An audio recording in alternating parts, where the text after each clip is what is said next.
सतगुरु जोगी पीर धाम से जानेंगे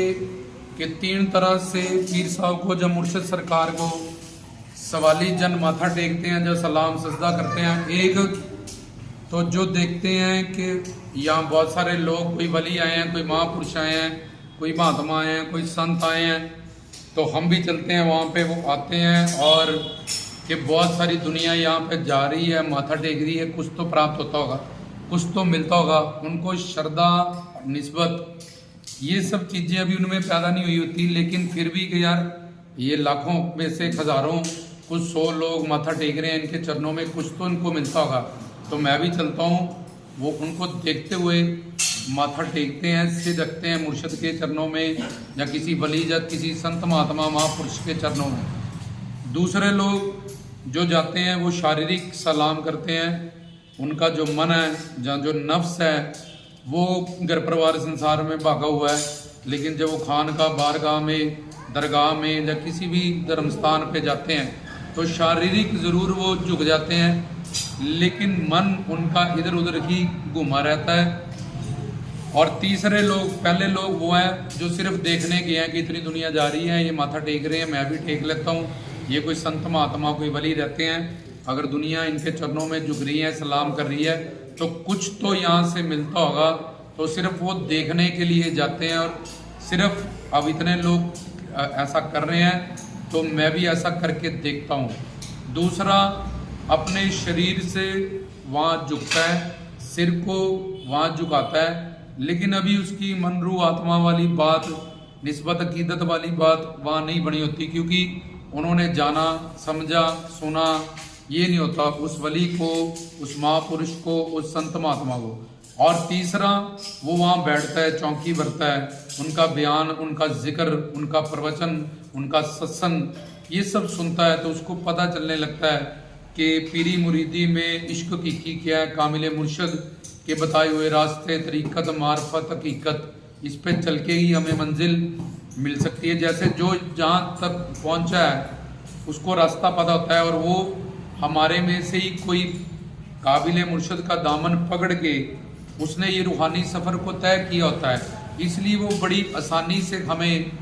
एक तरीक़त, मार्फत, हकीकत की राह पे चलाता है, कि उसको पता होता है कि जब हम इबादत या सिमरन या जिक्र के बैठेंगे तो किस तरह से उसमें प्रॉब्लम्स आएगी, क्या क्या शैतान हमें भड़काएगा,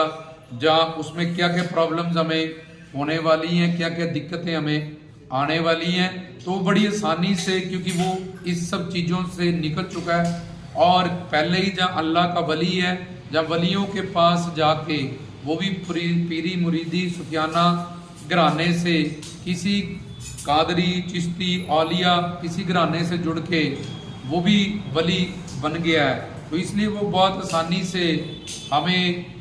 इस राह पे, रूहानी सफ़र पे चलाता है, तरीका बताता है। तो वो जब बैठ के ये जान लेता है कि ये मुर्शद है और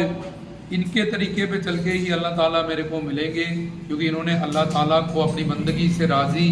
किया है, तो फिर उसकी निस्बत और अकीदत, श्रद्धा और विश्वास वहाँ पक्का आयत है। तो फिर वो जो सलाम करता है वलियों को, जब फिर जो सजदा करता है वो अल्लाह ताला खुदा को, जब उनके आगे सिर झुकाता है, खानका, बारगाह से जाके दुआ मांगता है, उनके दरबार से जाके, कह लो उनके डेरा से जाके, उसमें एक सच्ची निस्बत और हकीकत, प्रेम और विश्वास और श्रद्धा, ये सारी चीज़ें उसके सलाम में और उसके सजदे में आ गई होती है। तो उसकी जोलियाँ अल्लाह के घर से वलियों की वलायत के सदक़े में जल्दी बढ़ती हैं, उन पर कृपा आती हैं, रहमतें होती हैं मुर्शद की, गुरुओं, पीरों, संतों, फ़कीरों, औलियों की। तो ये थे तीन तरह से हम सलाम करते हैं। पहला तो सिर्फ देखने ही जाते हैं, और देखो देखी कि इतनी दुनिया झुकती है, माथा टेकती है, तो हम भी टेक लेते हैं, कुछ ना कुछ तो मिल ही जाएगा, या इनको कुछ मिलता ही होगा। दूसरा, सिर्फ उनको मन से आस्था, विश्वास, प्रेम, झुकाव नहीं है, क्योंकि वो अपनी एक समझ लेके जाते हैं, और उनको फर्क, और शरीर से ज़रूर वो वहाँ पे झुक के आते हैं, लेकिन मन बुद्धि का जुड़ाव नहीं है। और तीसरे, वहाँ बैठते हैं, जुड़ते हैं, समझते हैं, जानते हैं, फिर मन से, रूह से, आत्मा से सब कुछ गुरुओं, पीरों, संतों, फकीरों के आगे वो झुकते हैं और अल्लाह ताला खुदा को सजदा करते हैं, उनको सलाम करते हैं, दामन फैलाते हैं। फिर जो भी वो अरदास विनती मुराद